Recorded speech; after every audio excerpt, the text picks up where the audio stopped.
Hello दोस्तों, नमस्कार। आपके सामने मेंसुरेशन 2D के कुछ महत्वपूर्ण फार्मूले हैं जो अक्सर सवाल लगाने में बहुत बड़ी भूमिका निभाते हैं। तो आप देखते हैं, यहाँ पर हम लोग देखेंगे कि पहला फार्मूला कौन सा है, फिर अंतिम फार्मूला कौन सा है। तो यहाँ से पहला फार्मूला लिखा हुआ है त्रिभुज का क्षेत्रफल। दोस्तों, त्रिभुज का क्षेत्रफल आप जानते हो, त्रिभुज में कितनी भुजाएं होती हैं? 3 भुजाएं होती हैं। तो त्रिभुज का क्षेत्रफल होता है 1/2 आधार गुणे ऊंचाई, जैसा कि इसमें यहाँ पर दिखाया गया है। और त्रिभुज का परिमाप होता है ए प्लस बी प्लस सी। तीनों भुजाओं का योग क्या कहलाता है? त्रिभुज का परिमाप कहलाता है। दूसरा है समबाहु त्रिभुज का क्षेत्रफल। समबाहु त्रिभुज में तीनों भुजाएं बराबर होती हैं, तो क्षेत्रफल होता है √3/4 गुणे भुजा स्क्वायर। और समबाहु त्रिभुज का जो परिमाप होता है वो 3a होता है, कि अगर तीनों भुजाओं को जोड़ोगे तो a+a+a बराबर कितना होगा? 3a होगा।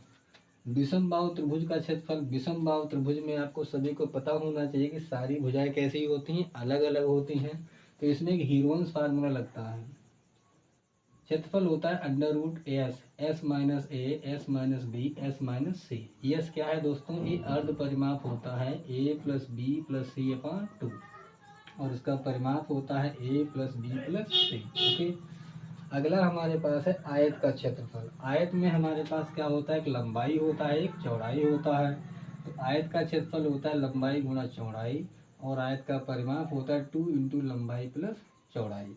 अगला है वर्ग का क्षेत्रफल बराबर होता है भुजा स्क्वायर। वर्ग में चारों भुजाएं कैसी होती हैं? बराबर होती हैं। तो भुजा स्क्वायर और वर्ग का परिमाप हो जाएगा 4 × भुजा, 4 गुणे भुजा। वृत्त का क्षेत्रफल होता है दोस्तों πr², परिमाप होता है 2πr। वृत्त में एक हमारे पास क्या होती है? त्रिज्या होती है। समांतर चतुर्भुज का जो क्षेत्रफल होता है वो आधार गुणे क्या होता है? ऊंचाई, और परिमाप होता है 2 × आधार और प्लस यहाँ पे क्या लिखा है? लंबाई × चौड़ाई, मतलब ये वाली साइडों का सम होता है। ठीक है। समचतुर्भुज का क्षेत्रफल होता है 1/2 विकर्णों का गुणनफल, और परिमाप होता है 4a। क्या होता है दोस्तों? 4a। ये समकोण चतुर्भुज समचतुर्भुज है।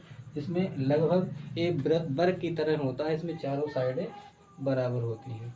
अगर दोस्तों वीडियो अच्छा लगे तो वीडियो को लाइक करें और चैनल को सब्सक्राइब करना ना भूलें।